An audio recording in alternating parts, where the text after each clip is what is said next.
Desde niños,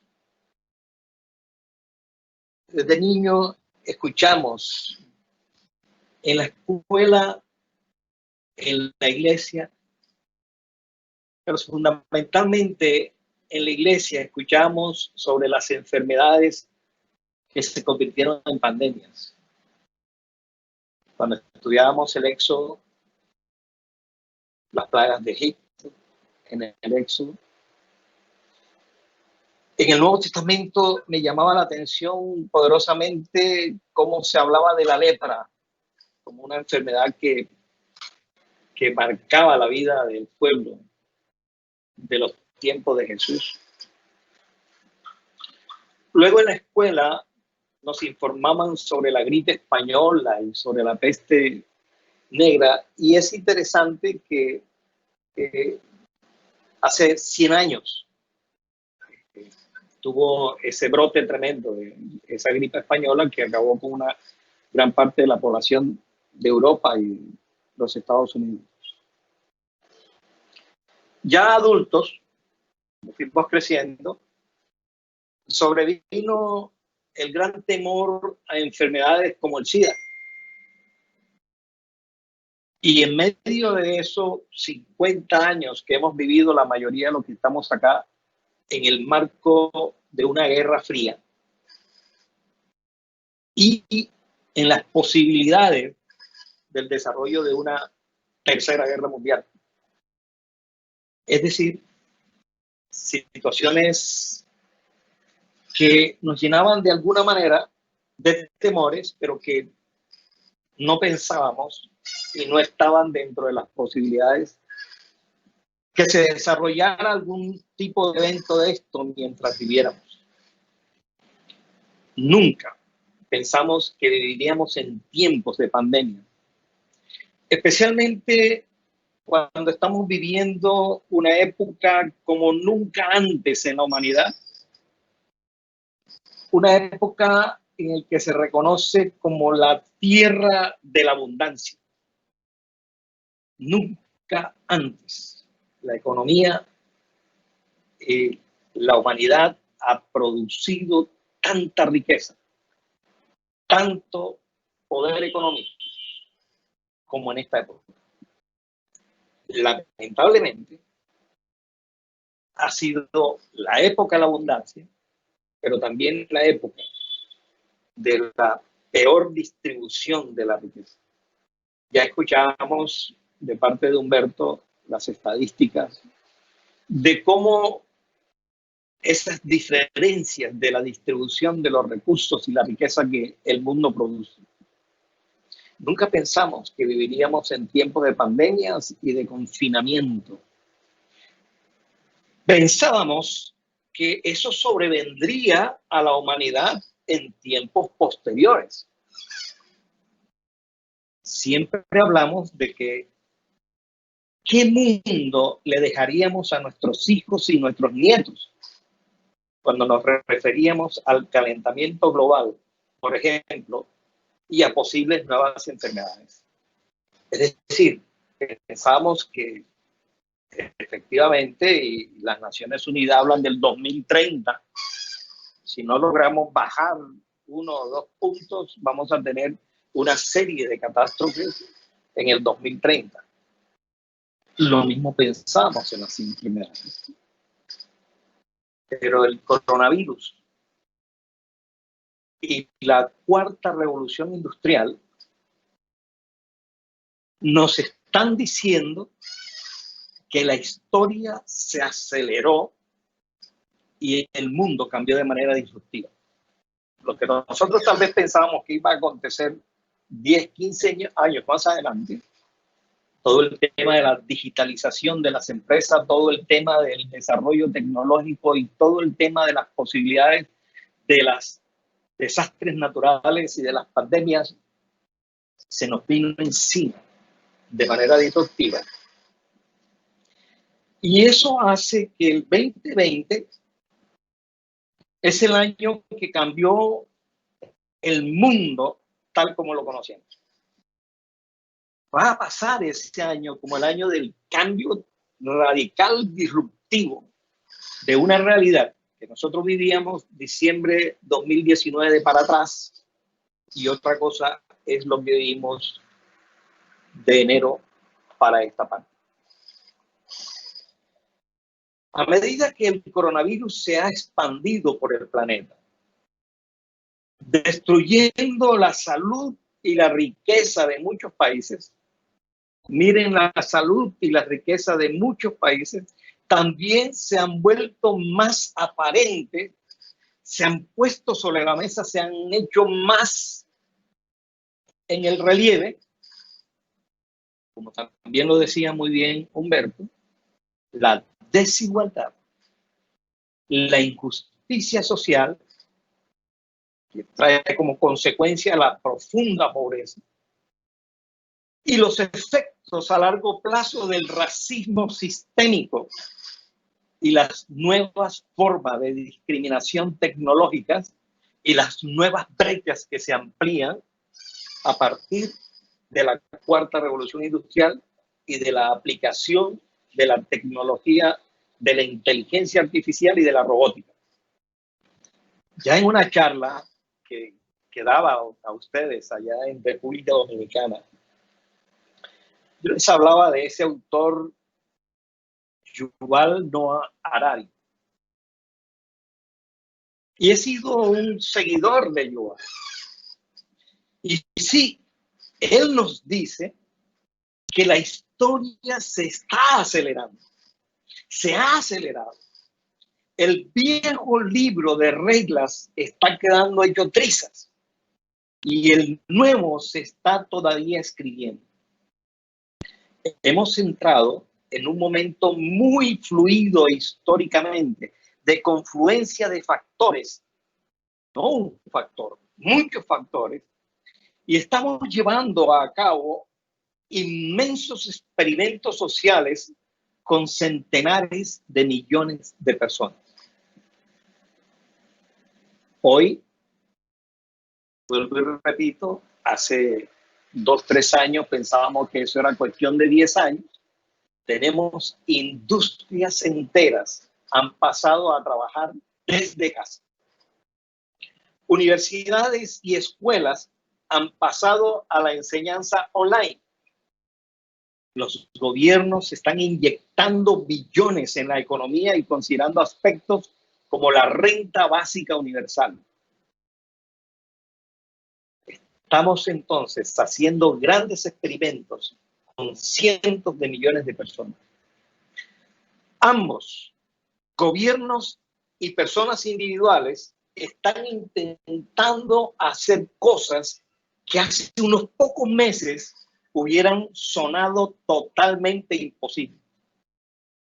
En los pasillos del poder se oyen ideas locas, pero esa ventana de fluidez es corta. ¿Y cómo se logra la coordinación? Estamos a las puertas de un nuevo orden. Un nuevo orden que emergerá y se solidificará, y por tanto el momento de influir en la dirección de la historia es este. Nosotros no podemos, ni las universidades, ni la iglesia, ni las empresas, podemos pensar que este tiempo de oportunidad en el cual podemos influir, dejarlo pasar, como decía también Humberto al finalizar su ponencia. Es un tiempo de una crisis sin precedente, pero también es un tiempo de unas oportunidades tremendas, tanto para la iglesia como para la universidad. La pregunta clara, en un mundo que cambió y que cambió de una manera disruptiva, ¿cómo será el mundo el día después del coronavirus? ¿Cómo será ese mundo? ¿Nos lo hemos preguntado? ¿Nos hemos imaginado cómo será? Y entonces aquí somos nosotros quien tenemos que decidirlo. La actual pandemia no nos empuja hacia un futuro de forma determinista. Es más, nos obliga a hacer muchas elecciones y elecciones diferentes darán forma a futuros diferentes. Las sociedades de las próximas décadas dependerán de las decisiones que tomemos en el futuro inmediato. Hoy estamos, pues, en un momento crítico de cambio para la humanidad. Y es de oportunidad. Por lo tanto, nos corresponde a instituciones como las iglesias, a instituciones como las universidades, a instituciones como las empresas. Hay que presionar a los gobiernos y sus instituciones para que piensen globalmente acerca de esto y para que actúen con un espíritu de solidaridad global. Tenemos que recordarnos, cada uno constantemente, que mientras la epidemia se expande en un país, todos los países están en riesgo. Y si algunos países quiebran, los resultantes caos, violencia y olas de inmigración desestabilizarán a todo el mundo. La globalización nos ha demostrado perfectamente hoy, miren, la forma veloz con que el coronavirus pasó de la China a todo el mundo, porque todo el mundo está interconectado. Creo que nuestros mayores enemigos en esta crisis no son los virus. Nuestros mayores enemigos son nuestros demonios internos. El odio, la codicia y la ignorancia. Odio, la codicia y la ignorancia.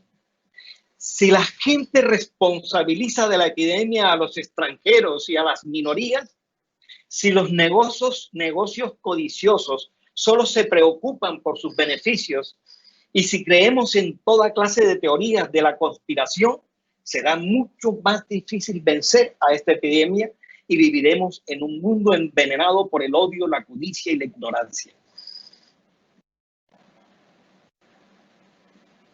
Si en esta crisis mostramos solidaridad con otra gente de todo el mundo, será más fácil vencer la epidemia. Miren, el poder tremendo que ha tenido la humanidad es precisamente que ha podido hacer frente a todos esos peligros y a todos esos riesgos a través de la historia cuando ha logrado unirse y cooperar los unos con los otros. La cooperación es el mayor de los poderes que tiene la especie humana. Por otro lado, si en este momento de crisis ayudamos generosamente a los más necesitados, si fortalecemos nuestra confianza en la ciencia y en medios de comunicación responsables, será mucho más fácil vencer a esta epidemia y finalmente viviremos en un mundo mucho mejor.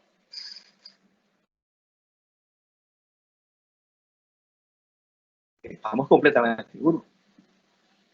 Ya nada volverá a ser normal. O sea, dentro de la tal normalidad de la que nosotros hablamos en el pasado, que no es tan normalidad, porque una sociedad, una humanidad, un orden que habla de esas discrepancias y esas desigualdades económicas en la distribución de los recursos, no se puede llamar normal.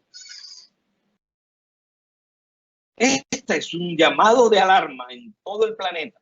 Lo que toca ahora es construir las infraestructuras que nos permitan vivir de una manera distinta. Tenemos que estar preparados, colegas, amigos y hermanos, porque el mundo se nos cambió. ¿Qué va a pasar con las universidades? ¿Qué va a pasar o qué está pasando con las empresas? ¿Qué va a pasar con las iglesias? ¿Qué va a pasar con estas instituciones que no comprendan los desafíos del contexto? Hay gente que cree que está esperando que se encuentre la vacuna porque cree que una vez que se encuentre la vacuna vamos a volver a la normalidad, a vivir como vivíamos anteriormente. No. El impacto económico es brutal. Seguiremos formando con modelos educativos que simplemente no se adaptan a las personas hoy. ¿Perduraremos en el tiempo o nos extinguiremos, como ya ha ocurrido con muchas empresas? Hay una estadística tremenda. El 15% de las empresas están obteniendo unas utilidades tremendas. Creo que Netflix tiene un 169% de utilidad el primer trimestre. Pero al igual hay un 45% de empresas que ya desaparecieron. Y hay otro tanto por ciento que somos las que estamos luchando por tratar de prevalecer en el tiempo, de perdurar en el tiempo a pesar de las circunstancias que estamos viviendo. Por eso estamos diciendo, seguiremos formando con modelos educativos que simplemente no se adaptan a las personas de hoy. ¿Perduraremos en el tiempo o nos extinguiremos, como ya ha ocurrido con muchas empresas? La iglesia entenderá que su lugar está ahora fuera de los cuatro paredes del templo. Los investigadores más serios en educación, en la mayoría de sus escritos y conferencias, usan la tesis de retornar a las características fundamentales de la educación sin tradicionalismo, como parte del paisaje que las instituciones deben adoptar para poder garantizar pertinencia y futuro. Tradicionalismos. Miren lo que ocurre con los tradicionalismos.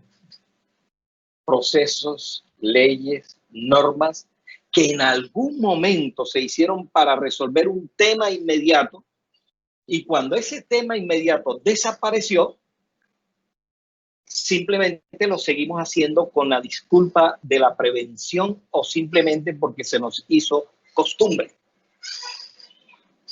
Y entonces vienen las preguntas. ¿Cuántas cosas innecesarias hacemos en nuestras universidades, en nuestras iglesias, en nuestras empresas? ¿Cuántas cosas que no tienen sentido ni agregan valor a las instituciones? Pues bien, habría que entrar en la lógica de rediseñar y ajustar los procesos en virtud de acabar con los tradicionalismos que hacen rígidas y pesadas y paquidérmicas nuestras instituciones. Ese es un reto grande, pero el contexto te llama. Hoy estamos hablando de ser creativos, hoy estamos hablando de ser innovadores, hoy estamos hablando de repensar todo nuestro accionar, desde el plano individual hasta el plano de lo social y el plano de los gobiernos y el plano de las empresas y el plano de las instituciones. ¿Por qué? Porque el mundo cambió. En un universo cambiante, la capacidad de adaptación se convierte en la habilidad más importante para las instituciones. Si nosotros no somos capaces de entender esos cambios y de adaptar y de responder a esas nuevas necesidades de la gente, perdón, vamos a desaparecer. La cuarta revolución industrial y el COVID-19 nos están mostrando unos desafíos muy grandes, unos cambios muy profundos y un retorno a lo realmente fundamental. Tenemos que dejar de hacer cosas para dedicarnos a hacer lo que realmente es importante y fundamental, lo que realmente garantiza la vida en esta tierra. ¿Será que si seguimos como vamos con nuestros tradicionalismos podremos adaptarnos completamente? ¿Qué va a pasar con las universidades que no comprendan los desafíos de la educación? ¿Seguiremos formando con modelos educativos que simplemente no se adaptan a las personas hoy, como lo he dicho ya? la capacidad que tengamos para transformar nuestros entornos, nuestras formas de revisar nuestros comportamientos internos y de entender que el liderazgo no es una confrontación entre los tradicionalismos y lo que hoy hay que hacer, entonces nuestras relaciones con el entorno serán más cálidas, muchas más arriesgadas y desafiantes. Hoy, la cuarta revolución industrial y el COVID-19 nos pone frente a la necesidad de la información. Pero la información como el conocimiento sobre tecnologías digitales de los estudiantes y los profesores, es decir, de la comunidad en general. Hoy ahora se utiliza la palabra caracterizar. Hoy, más que nunca, nosotros tenemos que conocer, tener la información, saber qué ocurre con cada uno de nuestros estudiantes, de nuestros docentes, de nuestros empleados, de nuestros miembros de la iglesia, de la gente. Y todo eso lo podemos hacer a través de la implementación de una cultura digital institucional.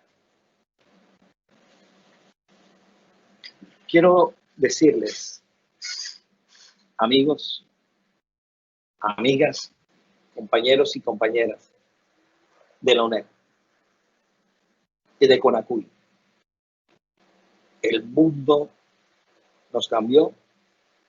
Estamos viviendo unos momentos de desafíos muy grandes, muy difíciles, pero Dios mismo nos da la capacidad, nos da la fortaleza y nos da la esperanza en nuestro corazón para ser nosotros agentes de transformación.